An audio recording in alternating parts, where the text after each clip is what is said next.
Hello again, students. Today we continue on our Civil War unit by learning about General Sherman and his infamous March to the Sea.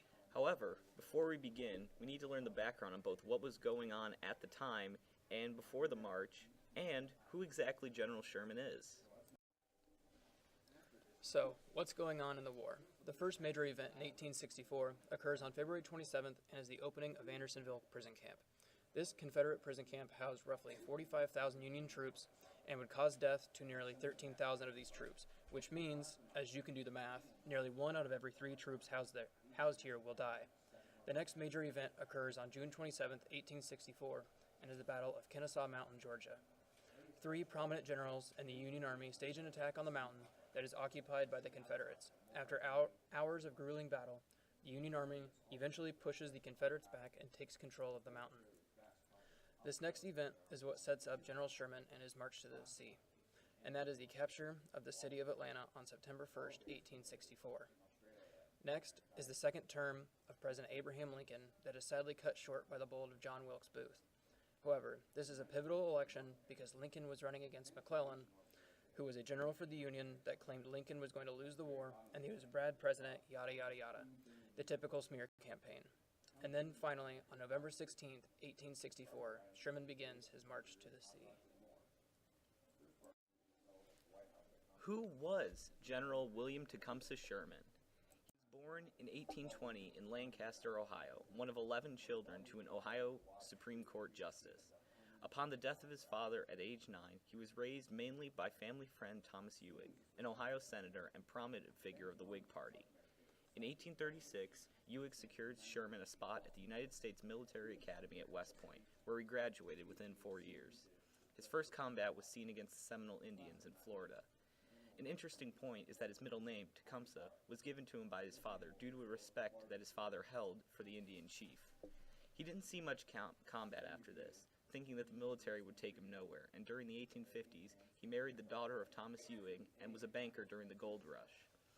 When the South began to secede from the Union, Sherman was serving as a military administrator in Louisiana and moved up to St. Louis when the state broke away, wanting nothing to do with the coming conflict.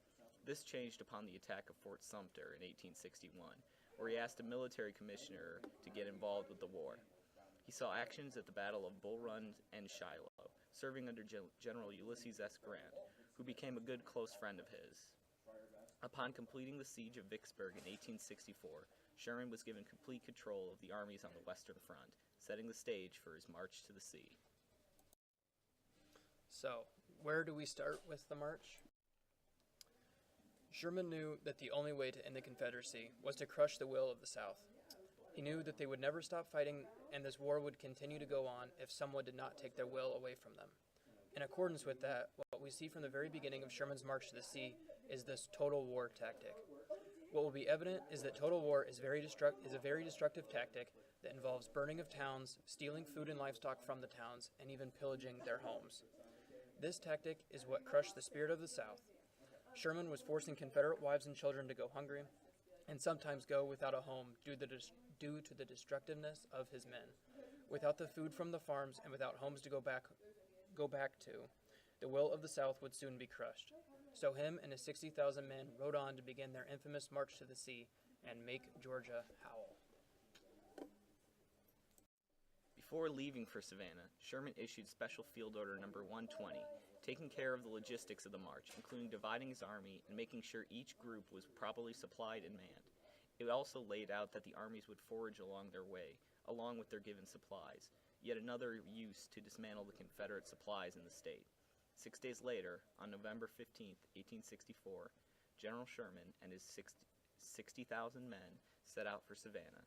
There was periodic resistance against Sherman, including minor battles at Griswoldville, Buckhead Creek, and Waynesboro.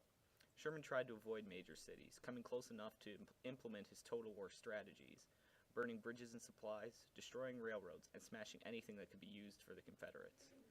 While it was specified that civilian properties be left alone, many homes and personal belongings were destroyed throughout the march. Barely a month later, on December 21st, 1864, Sherman and his army arrived in Savannah, Georgia. The city's mayor, Richard Dennis Arnold, fled the city upon seeing Sherman's forces and struck a deal with the general. If the citizens of the city could keep their property, the city would peacefully surrender, and Sherman accepted. A telegram to President Lincoln was sent by Sherman stating, "I beg to present you a Christmas gift, the city of Savannah, with 150 guns and plenty of ammunition, also about 25,000 bales of cotton."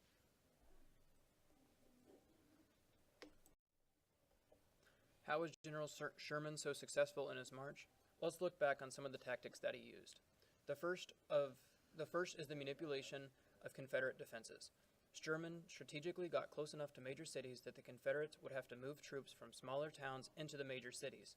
By doing this, Sherman was able to take the small towns and only engage in small battles throughout his march. The second tactic is total war. As mentioned before, this tactic left the South devastated.